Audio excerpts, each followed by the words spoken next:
May 1, 1933, Manhattan. Frederick Barber Campbell walked into Chase National Bank with a demand that would destroy his life. He wanted his gold back. 27 gold bars sat in Chase's vault under Campbell's name. Over 5,000 troy ounces worth about $135,000. Campbell was a lawyer, successful, the kind of man who'd made smart decisions his whole career. This wasn't one of them. The bank said no. Not because they wanted to keep his gold, but because 4 weeks earlier, the President of the United States had made it illegal for Campbell to own it. Executive Order 6102. A document with a title designed to make you feel guilty, forbidding the hoarding of gold coin, gold bullion, and gold certificates. The order gave Americans less than 4 weeks to turn in their gold to the Federal Reserve. Refuse, and you'd face a $10,000 fine, the equivalent of $243,000 today, plus 10 years in federal prison. Campbell sued. The bank turned his case over to federal prosecutors. 18 minutes later, a grand jury indicted him. But here's what makes this story fascinating. Campbell wasn't some isolated case of government overreach. He was one of approximately 30,000 Americans who looked at Roosevelt's order and decided, no, actually, I don't think I will. Most of them were never caught. No door-to-door searches, no systematic raids on safe deposit boxes. Only about 20 to 25% of America's private gold was ever surrendered, which means 3/4 of the country's citizens quietly ignored a presidential order backed by prison time. Then it gets better. 9 months after forcing Americans to sell their gold at $20.67 per ounce, Roosevelt revalued that same gold to $35 per ounce and pocketed approximately $2.8 billion for the government. This is the story of the largest forced gold confiscation in American history and how most Americans simply refused to comply. March 4, 1933. Roosevelt took office and inherited an economy in complete freefall. Between 1920 and 1933, over 5,000 banks had failed. 5,000. Every single one taking depositors' savings with them. The stock market had collapsed 89% from its peak of 381 in September 1929 to just 41 by July 1932. That's not a correction, that's obliteration, but what made everything exponentially worse was the gold standard itself. Federal law required the Federal Reserve to hold gold equal to 40% of all currency issued. This wasn't a suggestion, it was law. And by March 1, 1933, the New York Federal Reserve Bank had fallen below that legal minimum. Think about what that means. The Fed couldn't legally issue any more currency because they didn't have enough gold backing it. 2 days later, the Fed had to suspend gold reserve requirements entirely just to keep operating. That's how close the entire financial system came to complete collapse. In the 4 weeks before Roosevelt's inauguration, panicked depositors had withdrawn $1.78 billion in currency. All 48 states had declared bank holidays because people were literally emptying the banks faster than anyone could stop them. When you walked past a bank in early 1933, there was a decent chance the doors were locked and your savings were gone. Roosevelt believed that citizens hoarding gold was strangling the money supply. In his view, people pulling gold out of circulation was like draining blood from a dying patient. His goal was to reflate the economy and return commodity prices to 1926 levels. Getting control of America's gold became the key to that plan. 5 days after taking office, Congress passed the Emergency Banking Act on March 9, 1933. This law did something subtle but crucial. It amended the Trading with the Enemy Act of 1917, extending presidential authority from wartime to any period of national emergency declared by the president. Read that again. Wartime powers, now available during any emergency the president himself declares. That legal foundation is what made Executive Order 6102 possible. Roosevelt now had wartime authority during peacetime, and he was about to use it in a way Americans hadn't seen before. The banking crisis was real. The economic collapse was catastrophic. Roosevelt genuinely believed he was saving the country. But the method he chose, forcing citizens to surrender their gold under threat of prison, crossed a line that would spark constitutional battles lasting years. What makes this moment historically significant isn't just that Roosevelt confiscated gold. It's that he did it by extending wartime emergency powers into peacetime, creating a precedent for executive authority that would echo through American history. And most Americans, looking at this unprecedented grab, decided the government could go to hell. To understand why gold mattered so much, you need to understand what money meant in 1933. The gold standard wasn't some abstract economic theory, it was the foundation of the entire monetary system. Every dollar in circulation was directly convertible to gold. Walk into a bank with $20.67, walk out with 1 troy ounce of gold.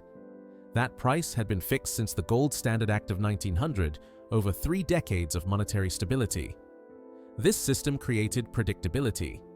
Savers knew their dollars would hold value. International trade operated smoothly because currencies were anchored to something tangible.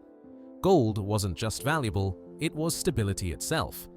For wealthy Americans and careful savers, keeping gold wasn't paranoia, it was prudence. You'd lived through World War I and seen governments manipulate currency. You'd watched inflation eat away at savings in other countries. Gold was insurance against government incompetence. Roosevelt took office promising a New Deal and immediate action. His inaugural address on March 4th included the famous line, "The only thing we have to fear is fear itself." 4 days later, he declared a national bank holiday, closing every bank in the country. His March 12th fireside chat tried to restore confidence. 70 million Americans, roughly 60% of the entire country, gathered around radios to hear their president explain what was happening. Roosevelt's voice, calm and reassuring, told them the banks would reopen and everything would be fine. In that same speech, he included a line about gold. "It is my belief that hoarding during the past week has become an exceedingly unfashionable pastime." Unfashionable. That's how he framed citizens protecting their savings. Not as rational actors responding to a financial crisis, but as hoarders doing something embarrassing and selfish. The Emergency Banking Act passed on March 9th gave Roosevelt the authority he needed. Banks began reopening on March 13th, and deposits actually increased in the following days. People wanted to believe the worst was over. But Roosevelt wasn't done. He'd stabilized the immediate crisis, but he wanted more. He wanted control of gold, and through gold, control of monetary policy itself. The gold standard represented limits on government power. Roosevelt couldn't simply print money to fund his programs because every dollar needed gold backing. The gold sitting in citizens' homes, in safe deposit boxes, in private collections, represented monetary power outside government control. That wasn't going to work for what he had planned. On April 5, 1933, exactly 1 month after taking office and less than 4 weeks after his reassuring fireside chat, Roosevelt signed Executive Order 6102. The order gave Americans until May 1st to turn in their gold, 26 days. The era of the gold standard in America was over. Most people just didn't know it yet. April 5, 1933. Executive Order 6102. The full title was designed to make you feel guilty before you even read it. Forbidding the hoarding of gold coin, gold bullion, and gold certificates. Every American had until May 1st to deliver their gold to a Federal Reserve Bank or member bank. The government would pay $20.67 per troy ounce, the same official price that had been set in 1900. 4 exemptions existed. You could keep up to $100 in gold coins, about 5 troy ounces. Rare and unusual coins with collector value were exempt. Anyone needing gold for legitimate and customary use in industry, their profession, or art could apply, which covered dentists, jewelers, and electronics manufacturers. Foreign governments and central banks got a pass. That collector coin exemption came directly from Treasury Secretary William Woodin, who happened to be an avid coin collector and had even authored a definitive numismatic reference work. His personal hobby created a loophole that would later make certain coins extraordinarily valuable. The penalties for non-compliance were severe, up to $10,000 in fines, equivalent to $243,000 today, up to 10 years in federal prison. Roosevelt framed compliance as patriotic duty. The order itself claimed many persons throughout the US have hastened to turn in gold in their possession as an expression of their faith in the government. That was government spin at its finest. Most Americans weren't buying it. 9 months after forcing Americans to surrender their gold at $20.67 per ounce, Roosevelt signed the Gold Reserve Act on January 30, 1934. The very next day, January 31st, the government raised gold's official price to $35 per ounce. That's a 69.4% increase overnight. Do that math. Citizens who complied received only 59% of what their gold would be worth 9 months later. The Treasury's gold stock jumped from $4.03 billion to $7.35 billion, generating approximately $2.8 billion in profit just from revaluing the gold they'd forced Americans to hand over. $2 billion of that windfall went to capitalize a new exchange stabilization fund. The government had found a way to print money without actually printing it. Wealth transferred directly from gold holders to the federal government while relieving debtors and stimulating exports through a cheaper dollar. From a policy perspective, brilliant. From a citizen's perspective, highway robbery. Al Smith, Roosevelt's Democratic rival from 1932, called it out immediately. "I support gold dollars as against baloney dollars." Economic commentators were more direct, calling the policies completely immoral and a flagrant violation of the solemn promises made in the Gold Standard Act of 1900. They weren't wrong about the broken promises. The government had spent 3 decades telling Americans their dollars were backed by gold at a fixed price. Then they confiscated that gold under threat of prison and immediately changed the price. Despite those terrifying penalties, enforcement was surprisingly weak.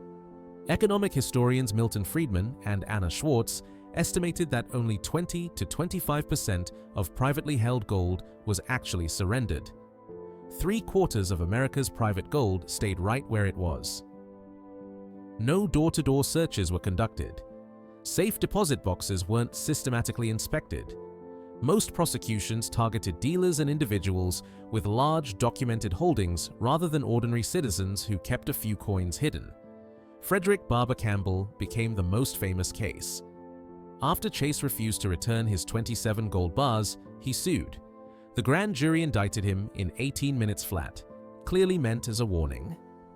But here's the twist. Judge John Woolsey ultimately ruled the prosecution invalid because Roosevelt had improperly signed the order himself rather than having the Treasury Secretary sign it. Campbell still lost his gold, but the case exposed how shaky the legal foundation really was. Louis Rufino of California Gold Country got 6 months in jail and a $500 fine for possessing 78 ounces. Gus Farber, a San Francisco jeweler, was caught in a tri-state sting operation trying to sell 13 gold coins without a license. Time magazine reported that approximately 30,000 citizens had defied the gold orders by September 1933. 30,000 people openly defying a presidential order backed by prison time. That's not exactly overwhelming compliance. The government made examples of a few high-profile cases, but they couldn't possibly prosecute everyone. There wasn't enough manpower, and more importantly, there wasn't enough political will to turn America into a police state over gold coins. The legal battle wasn't over. 3 cases challenging the gold program reached the Supreme Court in February 1935. Chief Justice Charles Evans Hughes upheld Congress's power to regulate money in a 5-4 ruling.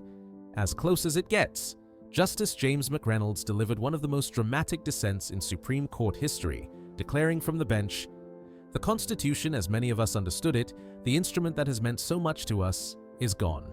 Shame and humiliation are upon us now." Strong words from a Supreme Court justice. That's how controversial this policy was, even among supposedly neutral legal scholars. Americans couldn't legally own gold again until December 31, 1974. Over 40 years later, President Gerald Ford signed Executive Order 111825, revoking the restrictions after Congress passed legislation permitting Americans to purchase, hold, sell, or otherwise deal with gold. Think about that. 2 generations of Americans grew up in a country where owning gold was illegal. Congress went further in 1977, limiting presidential authority to regulate gold transactions to periods of declared war only. The emergency powers that Roosevelt used in 1933 wouldn't work today, at least not legally. The United States eventually issued American gold eagle coins in 1986, the first gold money since the Depression. Today, Americans can freely buy, sell, and hold gold. It's treated as a commodity subject to capital gains taxes rather than as currency. The gold standard itself is gone, replaced by a fiat currency system where money's value comes from government decree rather than gold backing. Did Executive Order 6102 actually work economically? Modern historians generally give Roosevelt credit. Real GDP grew 11% per year on average between 1933 and 1936. Milton Friedman and Anna Schwartz attributed the growth to gold inflow produced by revaluation of gold plus the flight of capital to the United States. Major economists like Barry Eichengreen, Jeffrey Sachs, Christina Romer, and Ben Bernanke have supported the view that leaving the gold standard helped end the Depression. From a macroeconomic perspective, the policy worked and the economy recovered. Austrian school economists strongly disagree. The Mises Institute calls Executive Order 6102 the Great Gold Robbery of 1933 and argues the Federal Reserve's inflationary policies caused the crash in the first place. They point to the Consumer Price Index nearly doubling in the 2 decades after 1933, then quintupling in the following 4 decades as evidence of inflationary consequences. Whether you see this as brilliant crisis management or government overreach depends entirely on your economic philosophy. Executive Order 6102 has found new relevance in cryptocurrency discussions. Bitcoin advocates frequently cite it as historical precedent for government asset seizure. They argue Bitcoin's decentralized nature makes it uniquely seizure-resistant compared to physical gold, and say gold's fatal flaw was its physical nature leading to its concentration in large custodians. Debates about central bank digital currencies also invoke the order, with critics warning of a potential digital version of Executive Order 6102. Whether that's legitimate concern or paranoia depends on who you ask. Could confiscation happen again? The 1977 law limits presidential power, and we're no longer on a gold standard. But national emergency powers remain broad. As one analyst noted, governments in times of stress simply change the laws, which means legal protections are only as strong as the government's willingness to respect them. History doesn't repeat, but it definitely rhymes. Treasury Secretary William Wooden's collector coin exemption created one of the most valuable coins in American history, the 1933 Double Eagle, a $20 gold coin that should have been melted under Roosevelt's orders. Somehow, one was stolen before destruction. That single coin sold for over $7.5 million in 2002. $20 face value, $7.5 million sale price, government prohibition created the ultimate scarcity. But let's return to Frederick Barber Campbell for a moment. The Manhattan attorney who just wanted his gold back. His case exposed the legal shakiness of the entire confiscation program. Judge Woolsey found the prosecution technically invalid because Roosevelt signed the order himself instead of having Treasury do it. Campbell still lost his gold though. The technicality didn't matter. The government kept what they'd taken. That's the real lesson here. Not the economic arguments about whether Roosevelt saved the economy. Not the constitutional debates about executive authority. The lesson is this: when governments face existential crises, legal niceties become optional. April 5, 1933, Roosevelt signed an order forcing Americans to surrender their gold by May 1st. He paid them $20.67 per ounce. 9 months later, he revalued that gold to $35 per ounce and generated approximately $2.8 billion for the government. Citizens who complied got 59% of what their gold would be worth. Refusing meant $10,000 in fines and 10 years in prison. Yet only about 1/4 of America's private gold was ever turned in. The government didn't conduct systematic searches. Most citizens who kept their gold were never caught. 75% of private gold stayed exactly where it was. The Supreme Court upheld the policy 5-4, with one justice declaring, "The Constitution, as many of us understood, it is gone." The economy recovered. 41 years later, Americans could legally own gold again. Was it the largest forced gold confiscation in history? Yes. Did Roosevelt orchestrate it? Absolutely. Did most Americans realize they were being played when the gold was immediately revalued at a 69% markup? That's harder to say, but the fact that 3/4 of private gold was never surrendered suggests a lot of Americans didn't trust government promises to begin with.